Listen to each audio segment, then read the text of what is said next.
most people watching the recording, listening live, they're newer real estate investors. So they're like, okay, guys, I believe you. OPK is something that I am all about now. You changed my mind. How would you tell somebody that's new to go out and get the proper OPK so they can start to implement? I want to give people implementation steps, not just knowledge. So what would you tell, in any order, I guess, if you're good to start, Walls? Yeah. So how would you tell somebody to go out and get the proper OPK? Yeah. Let's start with that baseline. Gosh, man, this could go so many ways. That's why I think this will have interesting ways. Yeah. I would probably start. Like, you could always start in yourself and elevate yourself and figure out a way to become a better person and a better leader, because the stronger you are, that's how strong your business is going to be, period. So whenever you want to implement that, that's fine. That could be first, and nothing wrong with that. But you can also sprinkle that in as you get real estate knowledge too. So let's put that aside for now. Let's just talk real estate.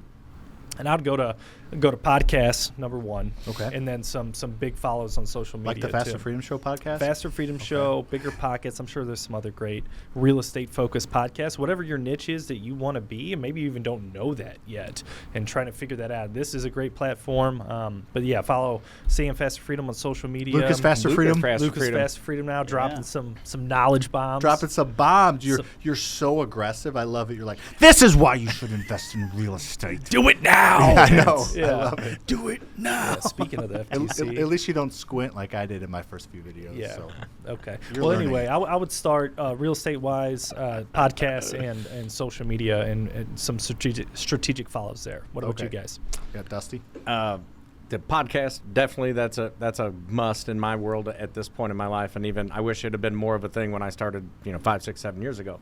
Then your local meetups, your local real estate investment groups in your community, because you're going to stumble across people from every walks of life or different walks of life that are excelling in the real estate investing space, and you don't even know it. They're right under your nose every day in all communities. It's going to be there. So I would do the podcast, I would do local meetups, and then I would get into books about leadership and building business structures and things, because that's in my, like when I first started, the business structure thing was me. I was the only person in the business, so the structure was everything led to me.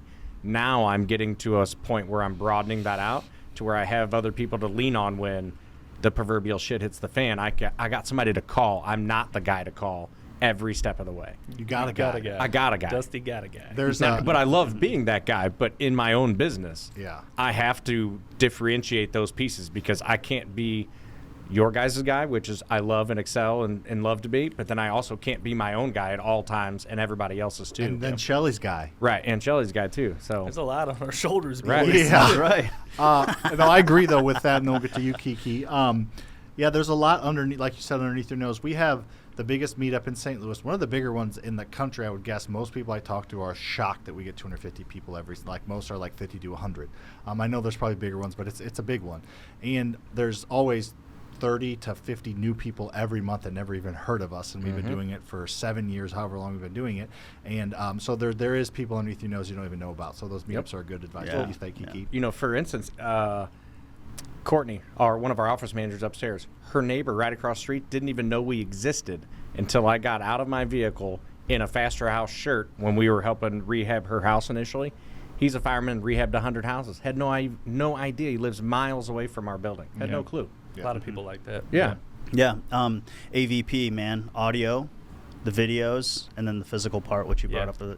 That's really you guys hit it all on That's the it. head. That's probably all you need to take action, I think. Yeah. And then once you take action, come into like specific roadblocks, then I think you get into that, mentorship, coaching, mastermind type setting. Yeah. Searching that specific piece of knowledge that you're missing. Yeah, exactly. Yeah, and I think regardless whether you're running into roadblocks or wanting to get started, having that other people's knowledge and learning from their mistakes is just going to completely catapult what you're doing. Yeah, so and you mentioned books. Books you mentioned. Own Your Freedom. Own Your Freedom, Which is right, a great book. My thing, it's right back there. Own Your Freedom. Own Your Freedom. The One Thing is another good one. Traction's another good one. We've got a bunch of them that we've read in the office even. Yeah, no, we do that. So we're like, we talk about this, we teach, we have a coaching program. We have 1,600 students, 1,700 students like Lucas mentioned, but we pay money to be in masterminds. Everybody pays money, and we do the OPK every day. We have book clubs that we read, and we read a book and discuss it every single week. So we're not just talking about it, we actually do it all day, every day. For sure. Yep. Cool. Anything else for our peeps on OP Kizzle? No.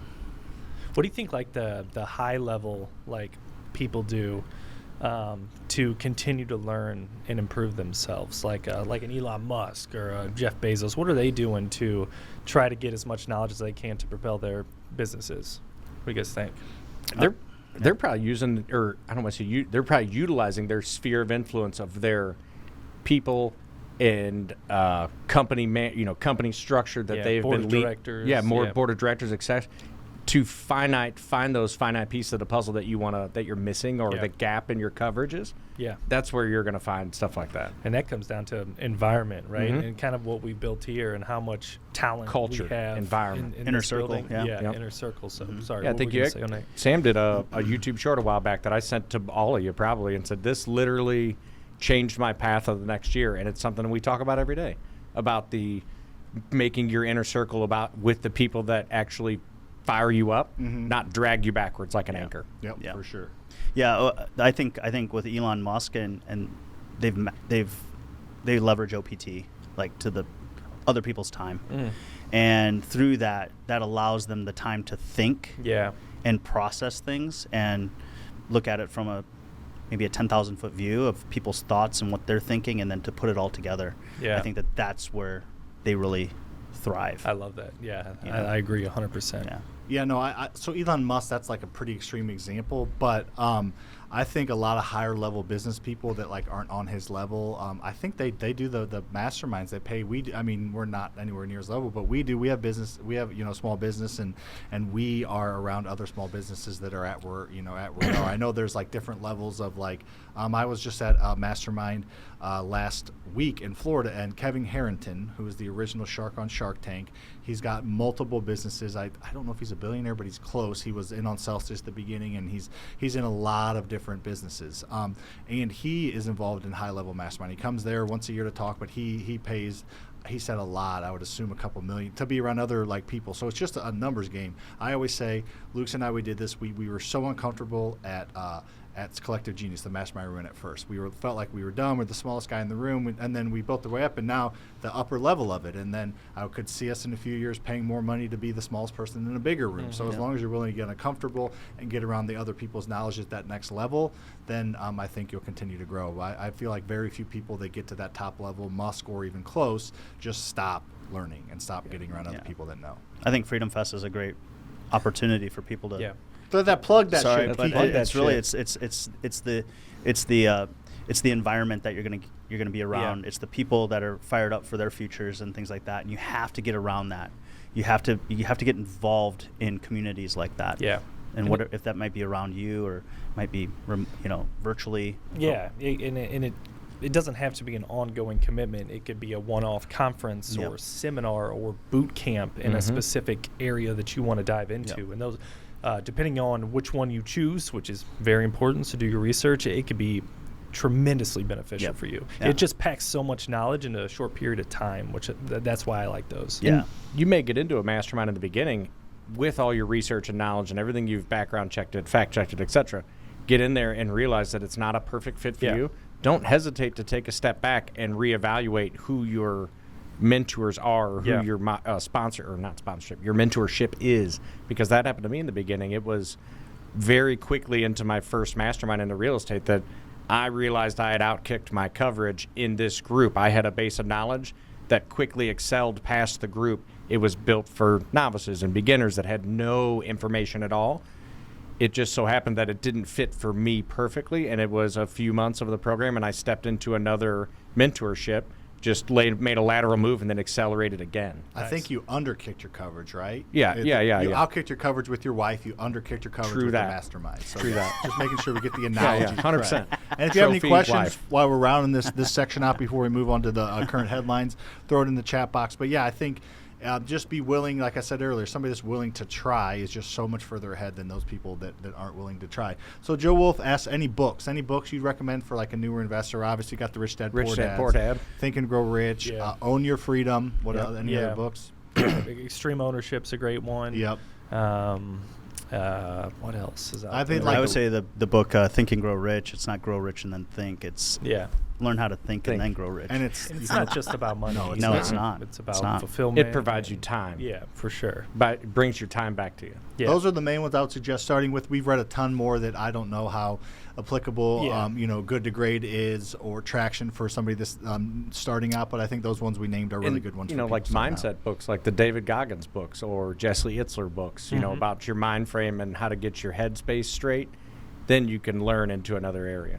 Shelley said, in a roundabout way, she feels like that was a compliment. Yeah, that's the closest compliment you're going to get. As long as I could down Dusty a little bit and compliment you, Shelley, I'd do that anytime. And the other thing too is like we talk about association and the physical aspect of it is like there's groups out there like our group with the Fast Her Freedom. Yep.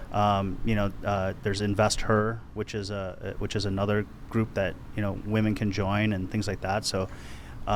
Whatever you feel comfortable in, whatever environment that you feel comfortable in, go and take a chance. Go meet people and connect. Real estate is 100% relationships. For sure. Because if you're not comfortable and have that connection, you're not going to learn and absorb as much as you're going to be worried about what other people think or what if you're not doing it right. The thing is not to be perfect. Just get involved in the process of thinking differently and getting around different people. I think when we went through the whole COVID craziness and we were like, no one knew what was going on, and we were in some of those CG calls, I think Frank or somebody said the new perfect is just done. Just get it done. Nothing's going to be perfect. Just get it done and move on and learn and grow. There's no perfect. The new perfect is done. You said the whole COVID thing. I thought you said Hulk Hogan. Hulk Hogan. I was like, what happened with Hulk Hogan? I don't remember that. Okay, who was your favorite WWF WWE? I wasn't into that. I love Stone Cold Steve Austin. Of course you did. And then Goldberg was my favorite. Yeah. You liked him drinking the beer and doing all that?